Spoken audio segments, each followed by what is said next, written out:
Train drivers don't have to contend with rough roads and dust, but the scene was set for drama on the second and final loop of the Sun City 400, with Cully and Quinton Sulwald looking for their first win of the season and a dream result for their new sponsor. The Elegant Fuel bat was sounding healthy, but on a route that was typical of this race, there was pressure in the form of Shamir Variawa and Siegfried Rousseau, who had taken the total porter from the 15th at the start to 2nd in the special vehicle category. Young drivers of the future were in abundance along the route, with Colin Matthews and Alan Smith running a strong third in the Century Racing bat. Matthews is one of the quickest off-road drivers in the country, but the reliability bogey was to strike once again and sideline the pair, who've only finished one race this year. After starting 21st, an impressive run in the Gibson Racing SVR took Clint Gibson and Gary Campbell into 3rd place among the special vehicles at the designated service point, although there were ominous signs all was not well with the car. The KwaZulu-Natal crew are vastly underrated, but gear selector and power steering problems were able to consign them to the did not finish column in the final results. Behind the SVR, it had not taken Johan van Staden and James Rousseau long to move to the head of the Class P field in the Atlas Copco bat, and they were challenging strongly for an overall podium. Two other Atlas Copco crews were also coming on strongly, with Gary Bertholdt and Andre Vermeulen back in the lead in the production vehicle category, and Nick Harper and Kevin Hume 4th overall in the Atlas Copco bat.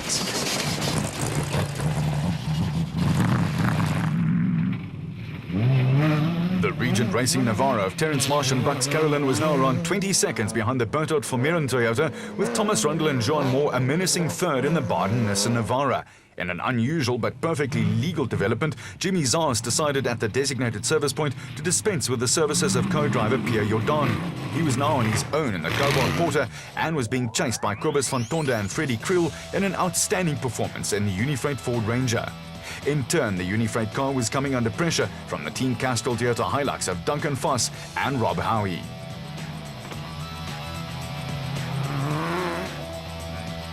There is also no dust problem in the skies, but down on terra firma, it was a major hassle for crews. It had not been a happy day for former champions Neil Woolridge and Kenny Schulthammer in the factory Ford Ranger TDCI, but the pair were on track to score valuable championship points. Valuable points were also on offer for Christian Deploy and Henk Janse van Vieren in the RFS Toyota Hilux, while running with back brakes only at Drop Swaziland crew John Thompson and Clinton McNamara into 2nd place in Class P after an impressive performance. While this youngster looked as though he would be more at home on a motorcycle, Chris Visser and Jaapie Badenhorst had also turned in an outstanding display in the RFS Toyota Hilux.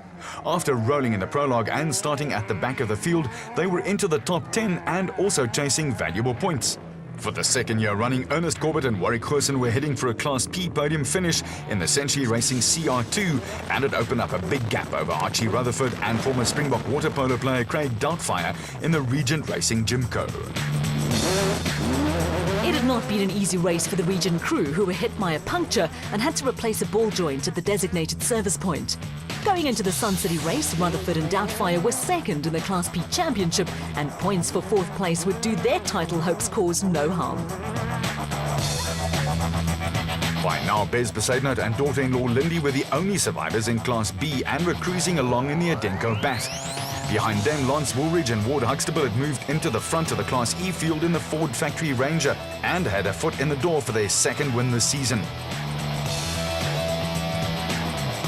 A steady drive had also taken the Fenta Palmer 4x4 Megaworld Toyota Hilux into the Class D league. With the race now entering its closing stages, Cully and Quinton Sulwald had a tight grip on proceedings. The father and son team had a lead of slightly more than a minute, but more importantly, Shamir Variawa and Siegfried Rousseau had decided to stop chasing the leaders and concentrate instead on consolidating their championship lead. The team total pair figured pushing for a win too risky on a treacherous route and were happy to settle for 2nd. After a disappointing debut for the Atlas Copco team on the Atlas Copco Sugarbelt 400, the impressive Johan van Staden and James Rousseau were back in business. 3rd overall and 1st in Class B was another tremendous performance from the Pretoria crew, who were 27 seconds ahead of teammates Nick Harper and Kevin Hume, who grabbed the last podium place in Class A.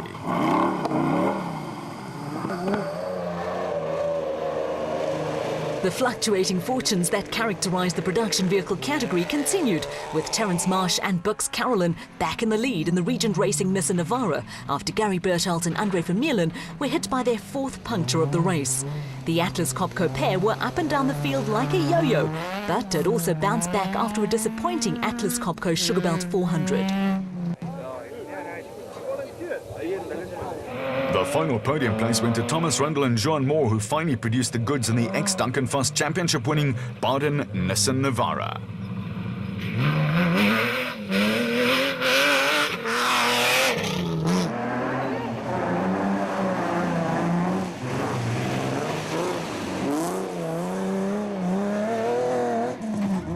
The decision by Jimmy Zahos to go it alone on the second loop opened a few eyes, but a top 5 finish in the Cobalt Porter was a praiseworthy effort from a driver who has quickly established himself as one of the characters in off-road racing. Fifth in the production vehicle category was also a praiseworthy effort from Kobus van Tonder and Freddie Creel in the slightly battered Unifreight Ford Ranger. Second in the highly competitive Class P was just reward for a gutsy showing from Don Thompson and Clinton McNamara. The Swaziland pair will be a threat over the rest of the season, and there are half a dozen or so crews in Class P with winning potential. There was an equally spirited showing from Chris de Plooy and Henk Janse van Vieren in an RFS Toyota Hilux that was missing a few body panels. A slight overheating problem and a couple of punctures were the only factors spicing up the Pretoria Cruise Day.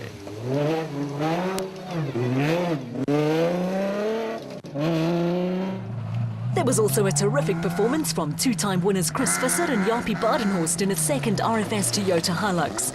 After starting from the back of the field, they fought their way up the leaderboard, with 7th giving them enough points to stay ahead in the championship race.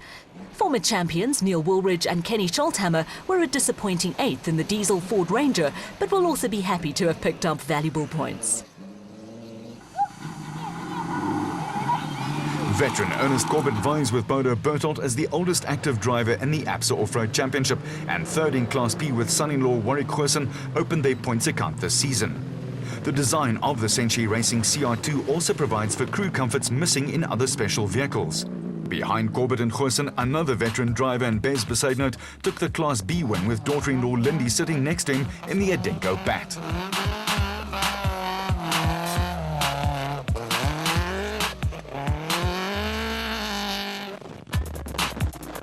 The Regent Racing Jimco in the hands of Archie Rutherford and Craig Doubtfire finished strongly, with 4th place in Class P, providing them with useful championship points. The two veterans were a long way behind Class P winners Johan van Staden and James Rousseau, and right at the end were caught by Class E winners Lance Woolridge and Ward Huxtable in the factory Ford Racing Ranger to land their second victory in young Woolridge's first season of national championship racing.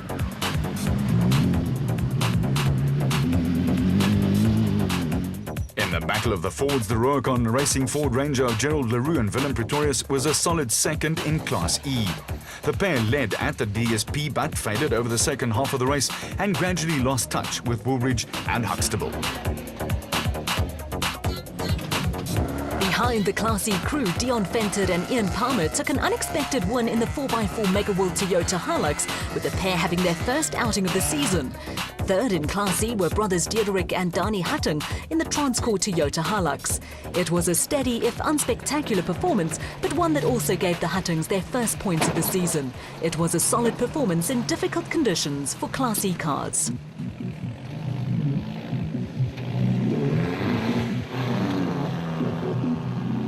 After leading Class D at the halfway mark of the race, reigning champions Dewald van Breda and Johan de Tooy were hit by brake problems over the second half of the race. That saw the Northam Toyota gradually fall back, with Class E contenders Pikkie Labuschagne and Rikus Erasmus also having a miserable time of it in the 4x4 Mega World Toyota Hilux. At the finish back at the Sun City Complex, Team Total and Elegant Fuel supporters were anxiously waiting for their favourites to arrive at the finish. In a dream result that saw them give their new sponsor a win first time out, it was Karl Heinz and Quinton Sulwald who crossed the line first in the Elegant Fuel Bat. For the second year in a row, Shamir Variawa and Siegfried Rousseau was second in the Total Porter, with Johan van Staden and James Rousseau finishing with a flourish in the Atlas Copco Bat to take third and win Class P. The champagne flowed on the podium with former SA champion Kali Silwald a happy man indeed. The route was tough. It's a real off-road race, and we really enjoyed it. Quinton was on the ball, no problems at all. The cars going like clockwork. We were very happy. A first win of the season for Connie and Quinton Silwald, with another fine performance from Johan van Staden and James Rousseau, who finished on the podium and won Class P.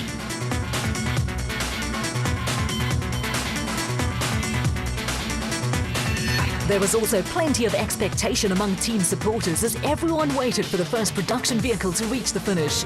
There was unbridled joy in the Regent Racing camp when Terence Marsh and Bux Carolyn drove into view in the Regent Racing Nissan Navara. At the finish, there were only 23 seconds between the Regent Racing pair and Gary Bertelt and Andre Vermeulen in the Atlas Copco Toyota Hilux. A popular third went to Thomas Rundle and Johan Moore in the Baden Nissan Navara.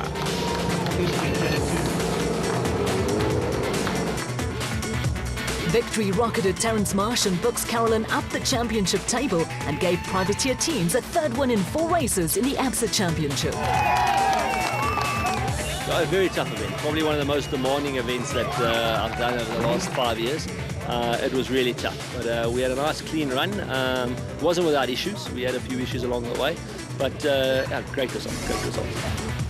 A narrow win then for Terence Marsh and Bux Carolyn, and further down the field a great performance from teenager Lance Woolridge and Ward Huxtable to break into the top 10 in a Class E car.